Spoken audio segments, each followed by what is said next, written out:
कौमी इक्तिसादी कौंसिल का इजलास 5 जून को तलब कर लिया गया है। कौमी इक्तिसादी कौंसिल 3,795 अरब रुपए के तरक्याती मंसूबों की मंजूरी देगी। मजीद मालूमात हम हासिल करेंगे। नुमाइंदा दुनिया न्यूज़ मुदस्सिर अली राना ने हमें ज्वाइन किया।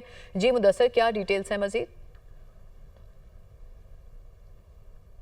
जी, आइंदा माली साल 2025-26 का जो विफाकी बजट है उसके लिए नेशनल इकनॉमिक कौंसिल का इजलास 5 जून को तलब कर लिया गया है। इससे पहले 2 जून को नेशनल इकनॉमिक इजलास तलब किया गया था, लेकिन अब उसका प्लान रिवाइज़ किया गया है, शेड्यूल रिवाइज़ हुआ है और अब 5 जून को वज़ीर आज़म शहबाज शरीफ नेशनल इकनॉमिक कौंसिल इजलास की सदारत करेंगे, जिसमें वज़ीर आला पंजाब, वज़ीर आला सिंध, वज़ीर आला KPK और वज़ीर आला बलूचिस्तान को मदऊ किया गया है और ये लोग नेशनल इकनॉमिक कौंसिल इजलास में शिरकत के लिए हाजिर होंगे।